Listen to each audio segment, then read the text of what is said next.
And good morning. I'm Dan DeRose with 19 News Now, coming to you from our digital desk. It is Thursday. You know that sound by now. That means it's time for Cuyahoga's Most Wanted. Another 3 fugitives that could be on our streets. We're going to feature them here in partnership with Crime Stoppers of Cuyahoga County to try and clean up our streets. Innocent until proven guilty, but some of these are facing serious charges, and they need to be off our streets and in front of a judge. As always, going to welcome in Detective Red Dyer with the Cuyahoga County Sheriff's Department. Detective, how are you today? Oh, excellent, Dan. I'm enjoying that fresh Cleveland air. It has been a good stretch of weather. We are now at June 1st. That is a significant date for the Sheriff's Department, for Crime Stoppers of Cuyahoga County, and for here on Cuyahoga's Most Wanted. Walk us through it. Well, Dan, June is actually Gun Violence Awareness Month, if you didn't know, and I figure we should feature an individual who is wanted on gun violent charges. Yeah, this is a case that has been talked about since it happened back in January. If you're watching this on social media, we know how powerful this is. Almost every week, we are finding yet another fugitive that we feature here is either being turned in or captured or turning themselves in because they know how powerful this is. They know when they see a video on Facebook that has their face on it, they know they're in trouble. So by simply sharing this video, you're helping out our community. Like in this first case, Samuel Oliver. Red, walk us through what we know. Well, what we know about Samuel Oliver, Dan, is that he is actually wanted by the U.S. Marshals for attempted murder and assault with a deadly weapon. And we know, Dan, when the Marshals are looking for you, that it's never good.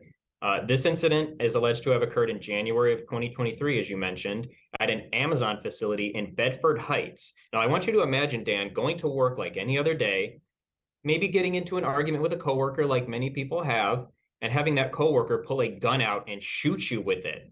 It's alleged that this is what Mr. Oliver did, and it caused serious injury to the victim. So very important that we know where he is so we can get him into a courtroom to deal with this. He's approximately 5'3" and 240 pounds and was last known to be staying on the east side of Cleveland. And when we hear about this and feature this, and we've done numerous stories on that incident that happened, again, a workplace shooting that's never a good thing, an Amazon facility. We know those have been popping up everywhere. They're huge. And so for this man to have been on the run since January, there's a good chance he's back. Maybe he took off out of the state the first time or right after it happened. There's a chance he's back. And if you have seen him, we're going to show you his picture again. You know where he's hanging out. You know who's hiding him. We're going to get to this in a minute, but you get to remain anonymous. You don't have to worry about Samuel Oliver finding out who you are, that you made the call. That's not the case here. Your name will never be attached to this. But if you know where he's at, there can be some serious reward money in your future. And we'll get to that in a second, too. But Red, let's get to our second case here. What do we know about Antonio Moncrief? Well, Dan, what we know about Mr. Moncrief is he is also wanted by the U.S. Marshal Service after a long federal investigation. If you're being investigated by the federal government, again, never good. He's wanted for trafficking cocaine, fentanyl, and methamphetamine. As we've talked in the past, Dan, we're talking about seriously dangerous drugs, drugs that destroy neighborhoods, drugs that ruin lives, and drugs that kill people. So if anyone has any information on Mr. Moncrief and you'd like to help get drugs out of your neighborhood, my neighborhood, contact Crime Stoppers.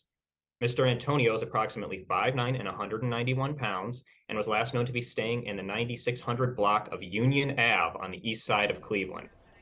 We get all kinds here on Cuyahoga's Most Wanted, suspected drug dealers, pedophiles, sex offenders, attempted murderers, and murderers, and they all need to be in front of a judge to answer to their charges. Let's get to our last one. Very interesting case here, Jeremy Schmidt. Well, Dan, I actually thought the same thing, that this was very interesting when I started reading into this case. Mr. Schmidt is wanted on multiple felony charges. Reports allege that he and a co-defendant broke into the victim's safe, and stole their life savings of over $100,000, which is no small amount of money, at least not to me. The co-defendant in this case has actually already been arrested, so we just need to bring Mr. Schmidt into custody. I should note that he is also wanted for drug possession, where it's alleged that he was in possession of a fentanyl-related compound. So we're talking dangerous drugs once again.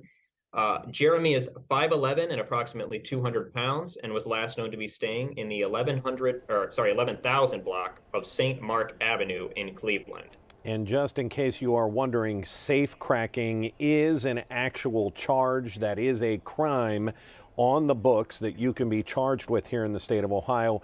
Jeremy Schmidt, if you know where he is, you need to make the call. Red, let's get into this. We ask people every week to make this call. We're going to talk about the reward money in a minute, but when they see this phone number, people get apprehensive. I don't want to get involved. I don't want my name written down somewhere.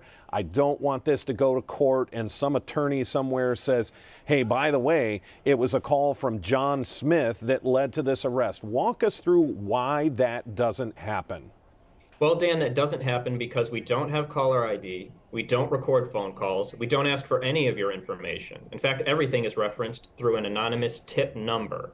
You can do this either by calling the number on the screen now, you can access our website, or you can use our mobile app. So it's very important that people call in with these tips to help clean up their communities, and that they share this video far and wide. Like the video, share the video with all of your friends. It makes a difference. And again, the reason that number is there is simply for the tip. Your tip of, hey, I know whose house he's staying at or she is staying at, or I know which bar she goes to on Thursday nights. You can make that tip call. They give you an ID number. They don't ask for your name. They're going to give you an ID number. 45 days later, you call up, you say, here's my ID number. Did my tip lead to the arrest, the indictment? And you could be eligible for up to $5,000 for a reward simply for making that phone call. And again, your name is nowhere near that case. That is reward money that is ripe for the taking on any and all of the cases we have just featured. Red, when we start talking about reward money, what do we want the people to know? I want them to know that crime doesn't pay, but Crime Stoppers does. Crime Stoppers absolutely pays in reward money, and it can go to you for that simple phone call. Detective Red Dyer, we're doing great work here. We know that our tips lead to about a 38% capture rate. That means 1 out of the 3 men that we just featured today has a pretty good chance of getting caught. If you are one of those 3 men, you're watching this video, you may want to turn yourself in before the U.S. Marshals, before the Cuyahoga County Sheriff's Department warrant unit shows up to your house, makes a scene, maybe kicks in a door. Who knows? Just turn yourself in. Detective Red Dyer, we appreciate the time today. Thanks for joining us. Thank you, Dan. All right, take care, sir. Just another week in the books, another 3 fugitives. We're going to feature these as well on air. But again, our digital properties are so powerful because you can simply click share and get this video out, see if some of the people in your community know any of our fugitives that are out there. If we have any other breaking news, we're going to bring it to you here on our digital properties. We have our 11 o'clock news coming up in just about a half an hour on CW 43. I'll be anchoring that today. And then our noon news with Nicole Versansky on Channel 19. Until then, I'm Dan DeRose with 19 News Now. Have a good afternoon. 19 News is everywhere. Download our CTV apps and follow us on social media.